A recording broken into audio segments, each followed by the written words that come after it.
Nesta primeira videoaula sobre o assunto Revolução Industrial, vamos compreender o que foi, como se deu e quando e onde aconteceram os primeiros processos de industrialização.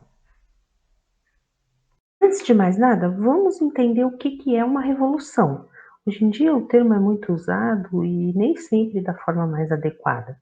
Uma revolução é uma mudança muito grande, um rompimento muito profundo com o que existia antes. Para ser considerado uma revolução, o processo tem que trazer mudanças na economia, na sociedade, na política, nas artes, na ciência, e são processos que afetam a vida de milhões de pessoas. Além disso, eles não acontecem de uma hora para outra, obviamente. São processos lentos que demoram anos, décadas, por vezes até séculos. São transições muito longas. No final do século XVIII, a Inglaterra vai passar por uma revolução.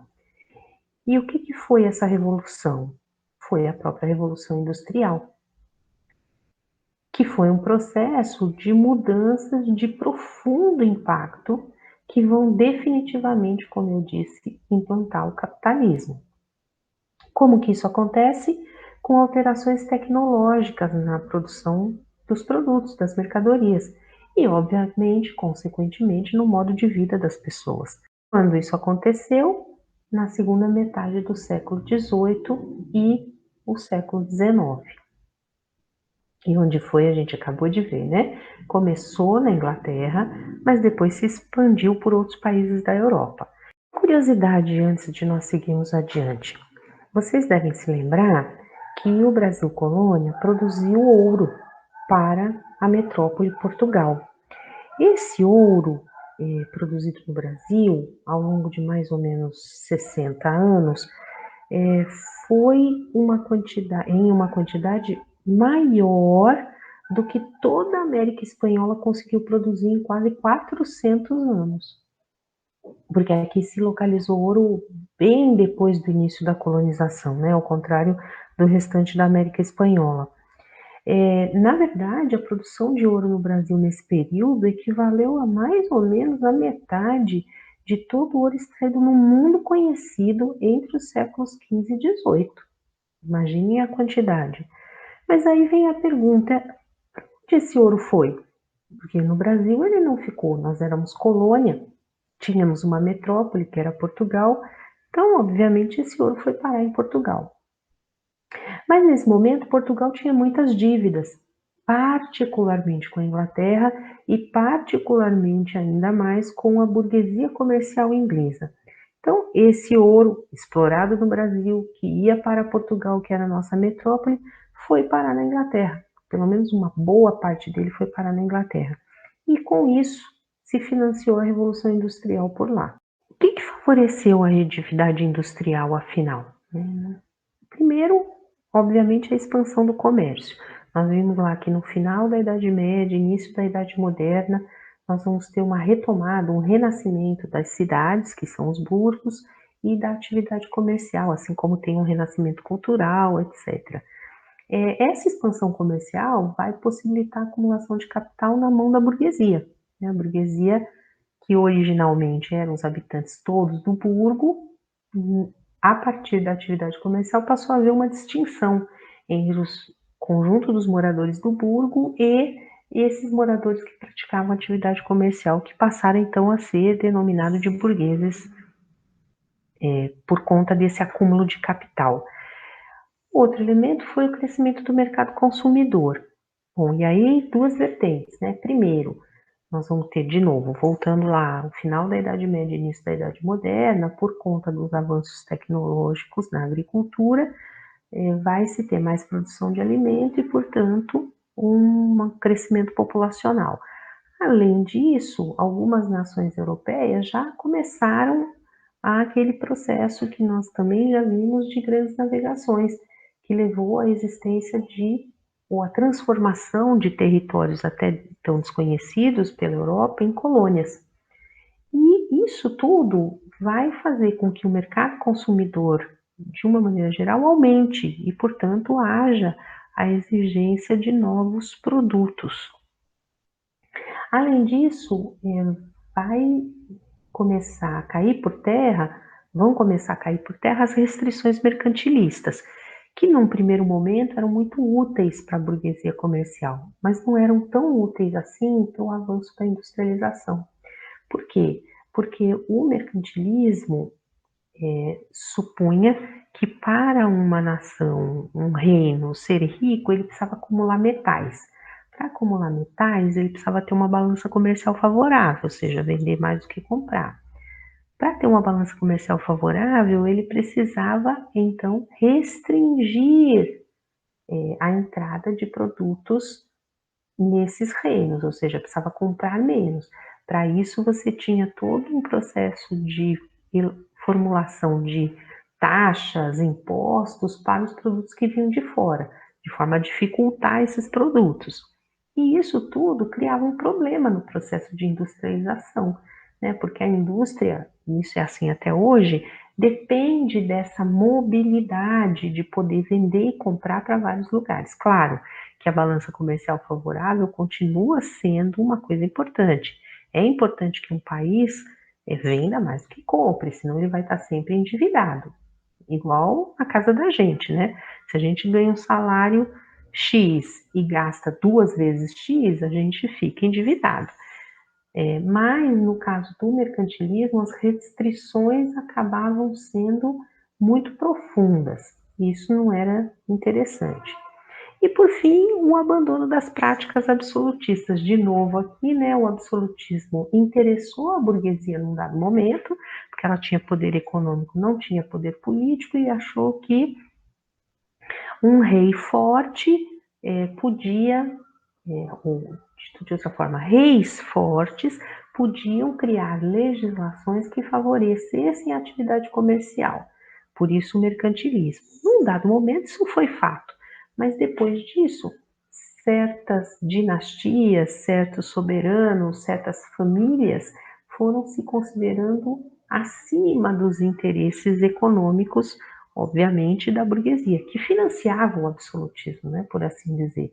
Então, para a burguesia, o absolutismo começou a se transformar num problema.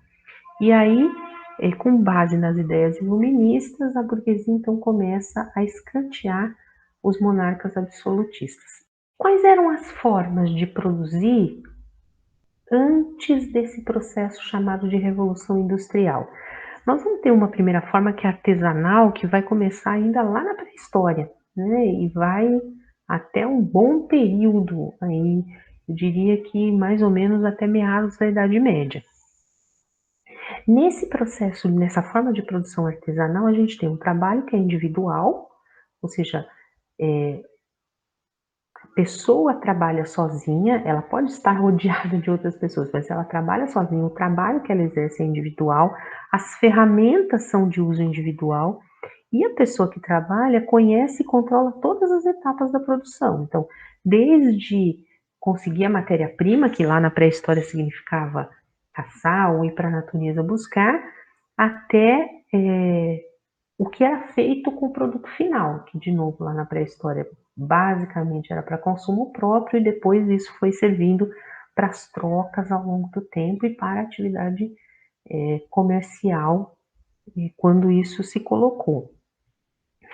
E vocês percebam que essa forma de produção artesanal foi extremamente longa, porque a alteração nas formas de produzir tem a ver com questões tecnológicas também, né?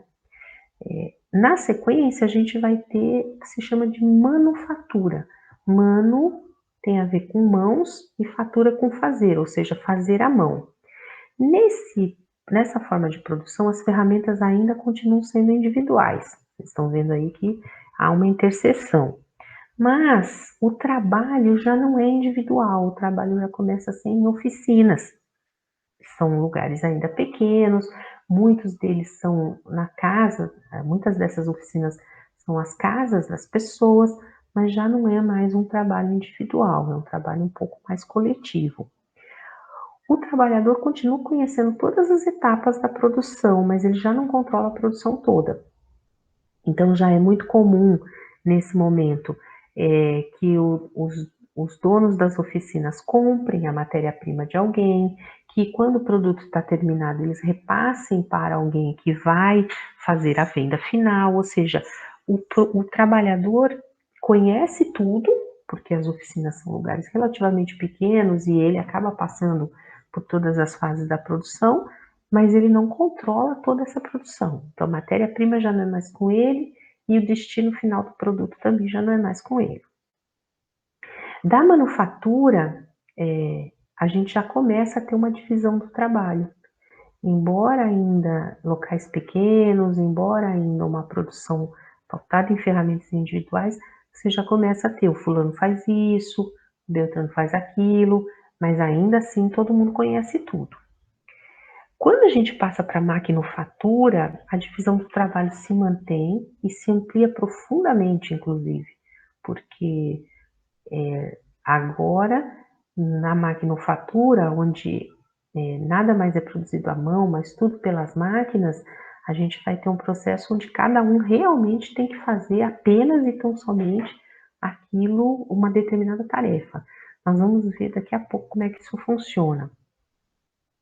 O trabalho agora é em fábricas, que são lugares grandes, mesmo na primeira revolução industrial, não se compara com os galpões de fábrica de hoje em dia, eram lugares grandes, o trabalhador já não conhece mais todo o processo, então o sujeito faz uma atividade aqui, mas ele não sabe o que quem está antes dele está fazendo, o que quem está depois dele está fazendo, e às vezes até sabe, mas ele não sabe fazer aquela mesma coisa, e as ferramentas são mecânicas, ou seja, são máquinas. A divisão do trabalho na maquinofatura, ela foi bastante intensa, né? Então, cada pessoa só tinha uma única tarefa e o trabalho era extremamente repetitivo. Nós vamos ver agora um trechinho do filme do Chaplin, Tempos Modernos, em que vocês podem perceber muito bem essa ideia da repetição constante.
Mas por que a Inglaterra se tornou a primeira nação a se industrializar?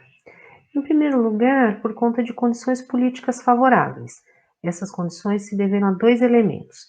Primeiro, o puritanismo, que é uma vertente da reforma protestante, aquela mesma que acontece no final da Idade Média, início da Idade Moderna, onde parte do clero se rebela contra certas práticas da Igreja Católica. O puritanismo, ao contrário do catolicismo, vai afirmar que o trabalho é uma forma de honrar a Deus e o lucro é uma recompensa por essas atitudes. Por outro lado, também acontece a Revolução Gloriosa, que foi o momento em que a burguesia consegue instalar na Inglaterra uma monarquia parlamentar, ou seja, é uma monarquia que, ao contrário da monarquia absolutista, tem restrições, tem limites dados pelo parlamento. Além disso, tem o próprio acúmulo de capitais que a burguesia consegue promover por vários instrumentos na Inglaterra. O primeiro deles é a pirataria. Embora a gente conheça os piratas como ladrões dos mares, no caso da Inglaterra, a pirataria era quase uma função governamental, porque muitos grupos de pirataria, a grande maioria deles, tinha vínculo com a coroa inglesa e repassava uma parte do que conseguia nos mares para a própria coroa, embora, obviamente, a coroa nunca admitisse isso. O transporte marítimo inglês, ou seja, a frota marítima inglesa, era nesse momento a maior e a mais poderosa que existia na Europa. E com isso eles conseguiam transportar muitas mercadorias para suas colônias e trazer delas muitas matérias-primas. Não só para as colônias inglesas, né? Eles conseguiam fazer isso com as colônias também de outros países. Obviamente que esse processo gerou uma superexploração das colônias, de novo, não só as inglesas como a de outros países, e eles também tinham lucros através do tráfico negreiro. Aqui um elemento importante. A burguesia inglesa apoiou a escravidão de pessoas vindas da África até o momento em que a Revolução Industrial passou a exigir novos mercados consumidores. Ou seja, escravos não tinham como consumir, não tinham como comprar produtos. E por isso, para a Inglaterra, a escravidão se tornou insustentável. Não foi por questões humanitárias, não. Mas o tráfico negreiro era um empreendimento extremamente lucrativo, tanto que em alguns casos ele era mais lucrativo do que a própria escravidão em si. O outro elemento era a questão das ferramentas em máquinas. Eram necessárias duas coisas para produzir ferramentas em máquinas. Combustível, porque essas máquinas eram movidas por algum combustível. E o outro, o ferro para produzir essas máquinas, né? Matéria-prima para produzir essas máquinas. A Inglaterra tinha grandes reservas dos dois. Tinha reserva de carvão, que com a invenção da máquina a vapor se tornou um dos principais combustíveis da época, e tinha reservas de ferro para a produção dessas máquinas.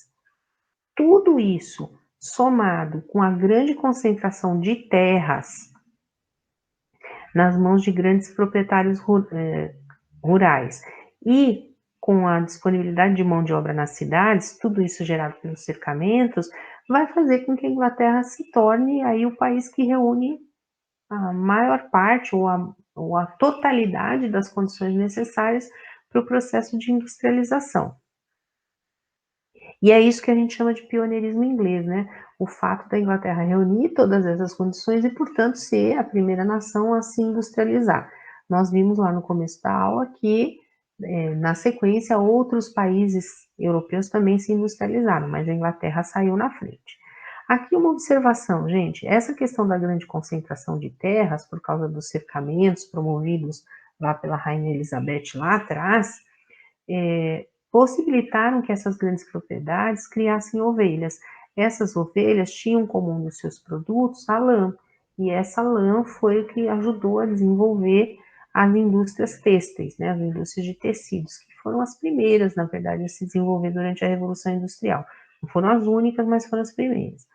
Por outro lado, também por conta dos cercamentos, os camponeses mais pobres não tinham mais como sobreviver no campo e foram para as cidades vender nessas cidades a sua força de trabalho, que ia, obviamente, para as fábricas.